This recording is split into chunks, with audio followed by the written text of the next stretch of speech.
friends, let us continue to love one another, for love comes from God. Anyone who loves is a child of God and knows God, but anyone who does not love does not know God, for God is love.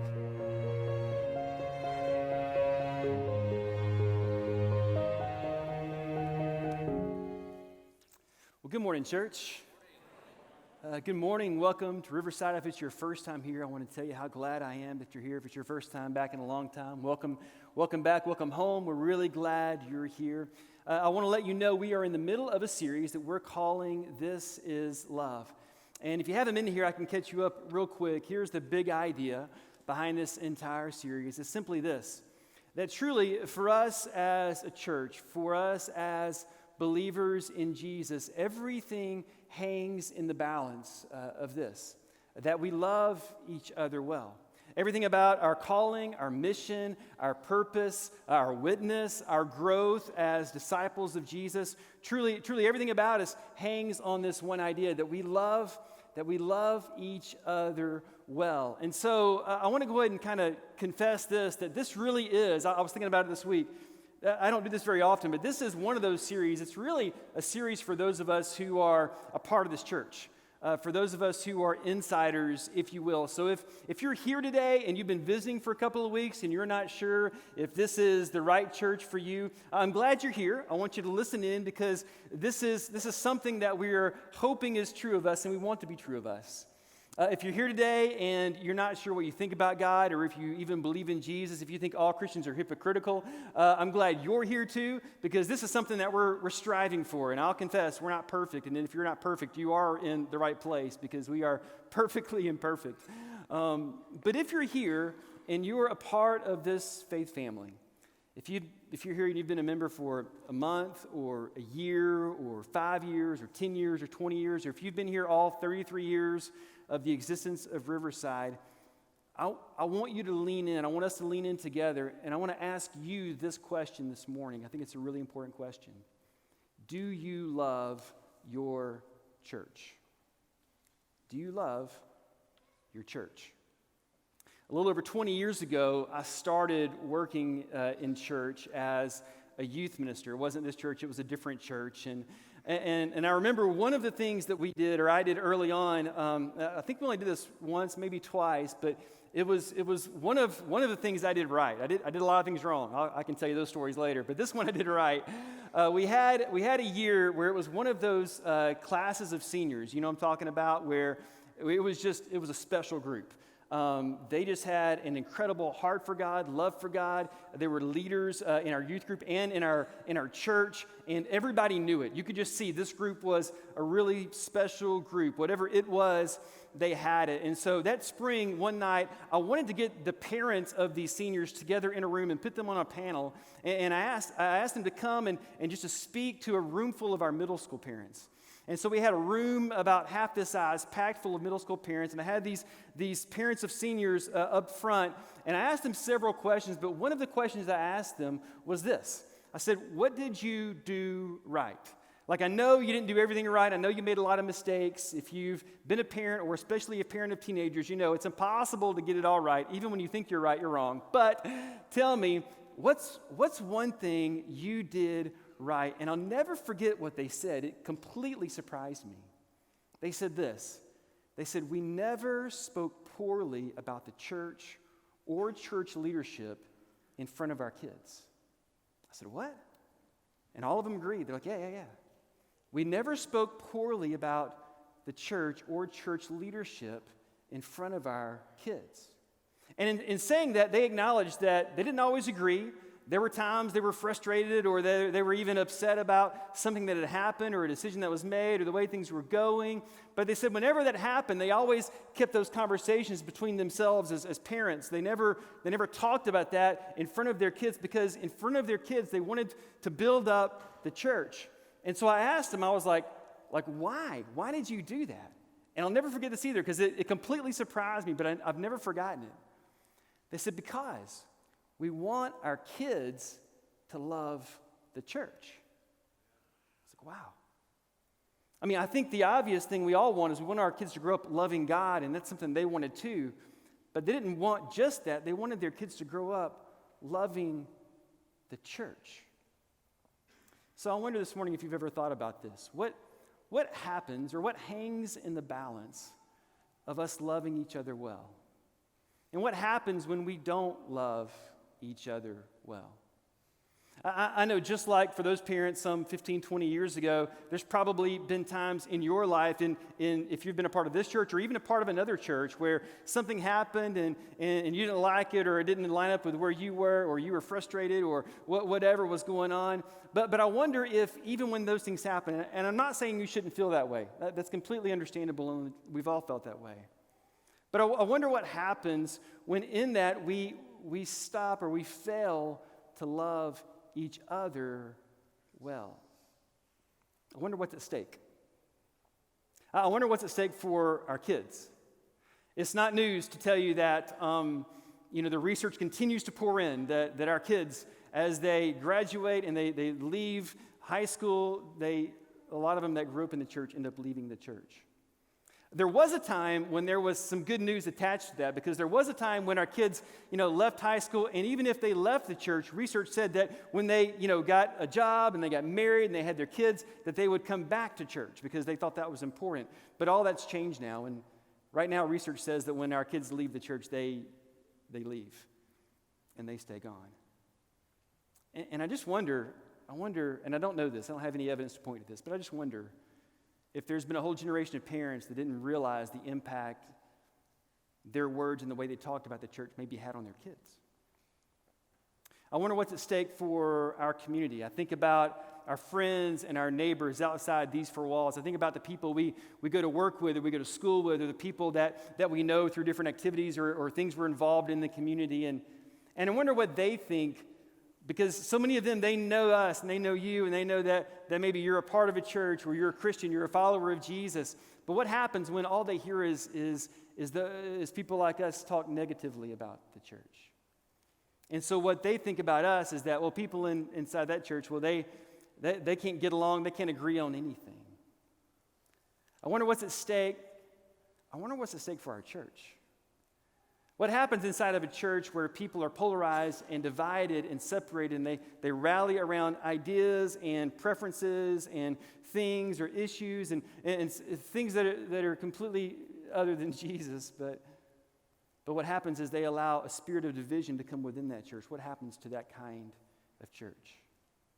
I wonder if our decision and our commitment to love each other is more important than we think.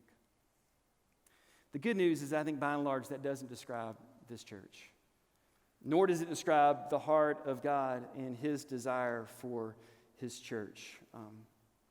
You may even be wondering, why on earth are we talking about this? And the reason we want to talk about this is because I think our commitment and our decision to love each other is more important than we could possibly imagine. So throughout this series, we've been walking through some of the words and teachings of a man by the name of John. He was known as the Apostle John, the beloved disciple. John was one of the original disciples of Jesus. He was included in that first group of 12, and he was one of those that was really, really intimately close to Jesus. And he was the only one of those disciples who lived to be an old man. And in his old age, he would write letters to different churches telling them, this is what it means to be a disciple of Jesus. This is what it means to be a follower of Jesus. This is what it means to be the church. And this morning, I want to invite you to open up to 1 John chapter 4. If you have your Bible or the Bible app, you can open that up. The Bible app, if you don't know, it's real easy.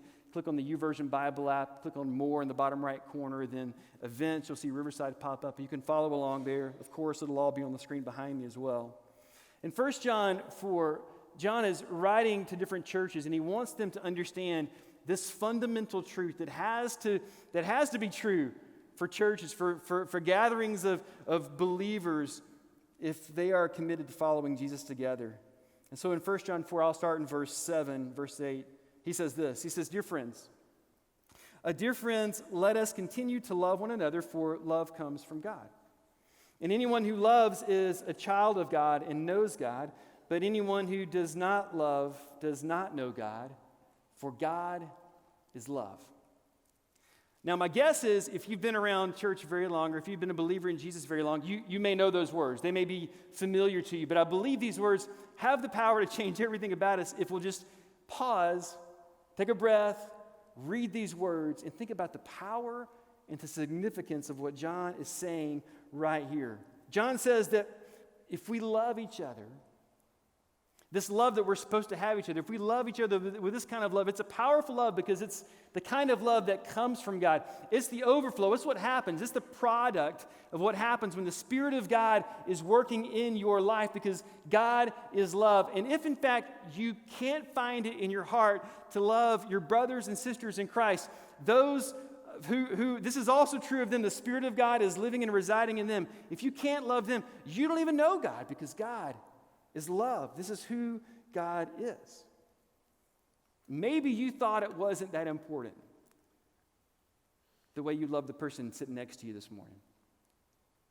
Maybe you thought it wasn't a matter of great consequence, the fact that right now you know there's a little bit of tension between you and somebody else in the room.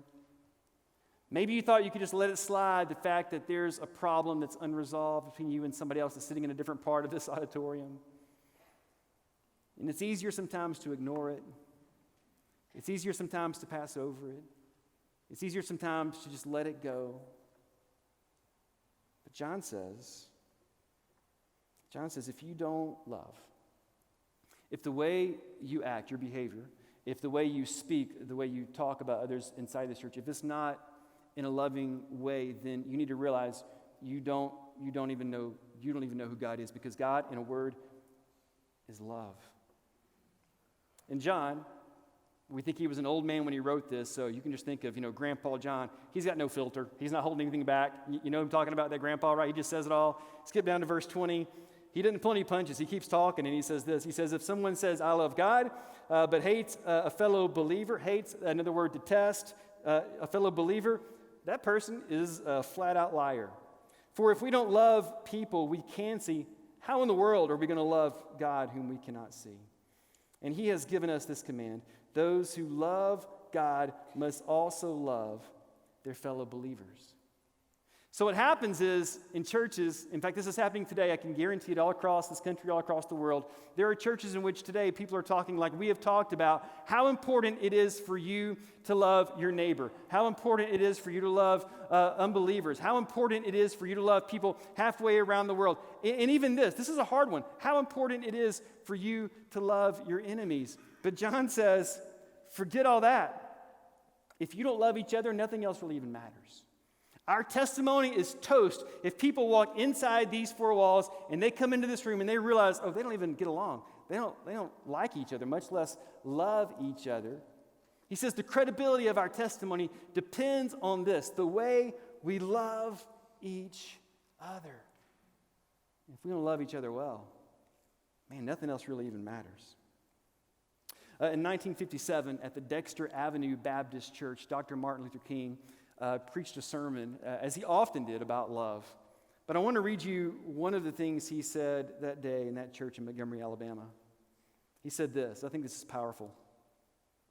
He said, let us never fight with falsehood and violence and hate and malice, but always fight with love, so that when the day comes that the walls of segregation have completely crumbled in Montgomery, that we will be able to live with people as brothers and sisters. Oh, my dear friends, our aim, and I want you to hear this, this will knock you over. Our aim must not be to defeat Mr. Englehart, not to defeat Mr. Sellers and Mr. Gale and Mr. Parks. Our aim must be to defeat the evil that's within them, but our aim must be to win the friendship of Mr. Gale and Mr. Sellers and Mr. Englehart. We must come to the point of seeing that our ultimate aim is to live with all men as brothers and sisters under God, and not be their enemies or anything that goes with that type of relationship. Man, I think that's powerful. I don't know about you, but so many times what I've seen in church over the last 20 years, 21 years of ministry, It's people within churches that start rallying around and getting divided and separated over things that we would all agree, if we could just be objective for 10 seconds, it's not going to matter 1,000 years from now, right? And so we do this. We let the spirit of division come within the church, and we start forming pockets, and we get allies, and there's alliances made, and there's lines drawn, and people get upset, and then there's hurt feelings, and it causes a lot of harm to churches everywhere. And then I think about these words from Dr. Martin Luther King Jr., who was fighting for something that we all know mattered and matters still to the heart of God, the immeasurable worth of every single person. And instead of condemning those people that opposed him, he said this: our aim must be to win their friendship. Wow. That's our goal. Our ultimate aim is to live with all men as brothers and sisters under God and not be their enemies or anything that goes with that type of relationship. Wow. I think if we could rediscover that heart inside not just this church, but just churches everywhere, I think we might begin to understand what John said when he said, we got to love each other because love comes from God. Do you love your church? It's actually a harder question than you might think, isn't it? Do you love your church? Do you love your church? Are you acting in a way towards others inside this church? Are you speaking in a way about others inside this church that demonstrates your love for your brothers and your sisters in Christ? Sometimes our speech and our behavior betray us, but I think what John says is no, we should live in a way that demonstrates that we love each other the same way Christ has loved us. We've got to love each other that way. And the reason is because everything hangs in the balance of the way we love each other. Last year, my son, Will, took my wife, Alicia, out on a date. They do this sometimes. We do this in our family. Maybe you've done this too. Sometimes me and the girls go out for a daddy-daughter date, and sometimes Alicia and Will, they go out for a mother-son date. And they went out to see that movie Breakthrough. I don't know if any of you saw this movie. It's a faith-based film. I think it came out last year. It's a story of a family in Missouri, and this particular family was a part of their local church. But this church had just gotten a new pastor, a new senior pastor, new preacher. Somebody like me had just come to their church, brand new. And the mom in this particular family didn't really care for this new pastor. He was young. He wore jeans. He had a weird haircut, she thought. She thought he was changing things, and she wasn't too fond of it. Things weren't the same as they were before. Now they were singing different songs in worship, and it was just all different, and she was not a fan, and she let him know it on numerous occasions that she was not too big of a fan of his. But then everything began to change. Because one day, that winter in Missouri, her middle school son, was out on the lake. It was frozen over, playing on the ice with a couple of friends. And the ice gave way, and her son fell into the water. Someone saw it happen, and they dialed 911, and the first responders came and got on the scene as quick as they could, and a couple of them got out there into the lake, and they're searching for her boy, and they find him, but he was underwater for far too long, and the temperature of that water was way too cold. They got him out of the water, and they took him to the hospital. As soon as someone called and let this new young pastor know what had happened, he dropped everything and he went straight to the hospital. And when he walked into that hospital room, she looked at him, the mom did, and she said, "What are you doing here?" Because she knew that she had not been kind to him. And he knew that she was not his biggest fan. But over the days and the weeks ahead, their relationship began to change. Why? Because in the middle of this crisis, they dropped their differences and they began to just love each other and be present for each other in a powerful and a meaningful way. I'm not going to spoil the movie for you. If you want to know what happens, go watch it. I think you'll enjoy it. But I'll tell you what trying to find the right word. I'll tell you what frustrates me about movies like this and stories like this. Why does it take a tragedy for us to drop our differences and come together and start loving each other? Why do we have to wait for something terrible to happen for us to put aside those things that might come between us and then come together and love each other the way we should all along? Why can't we just go ahead and just love each other?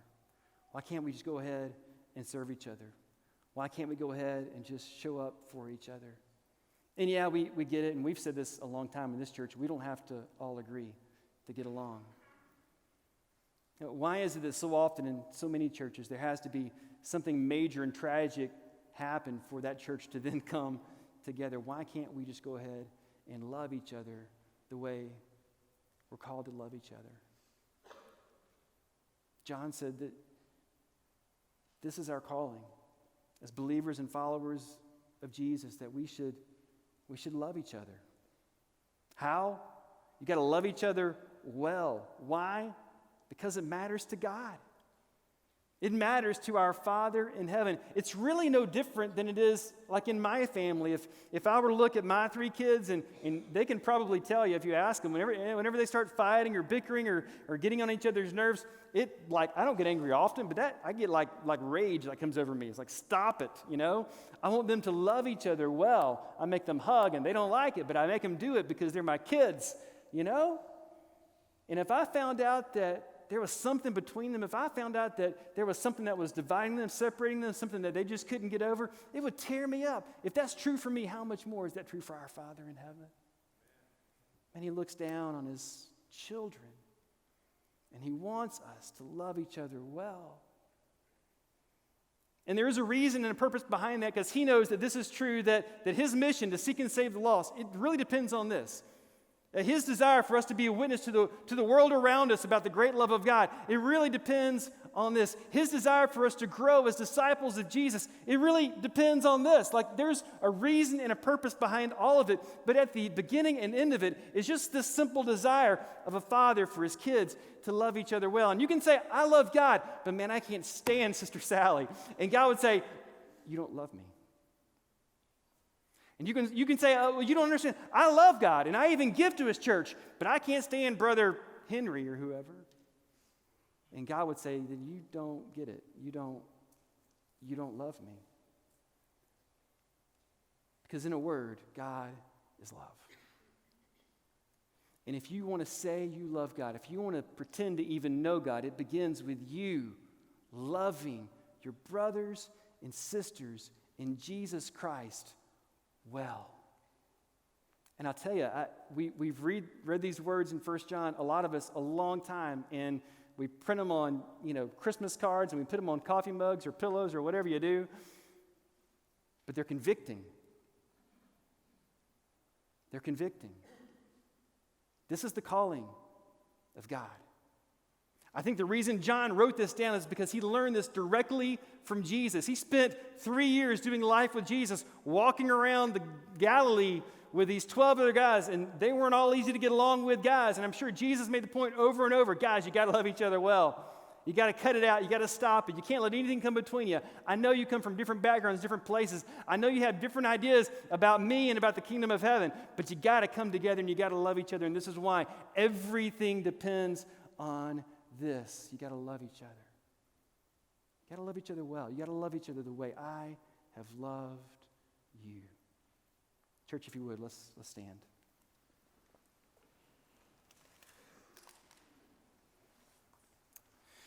What's really interesting is I can look back now and think about that class of seniors, and as I think about most of them today, most of them are still active in different churches, serving in leadership roles, faithful. And I don't think it's a mistake. I don't think it's a coincidence that their parents made it such a high priority that they not only love God, but that they love the church well.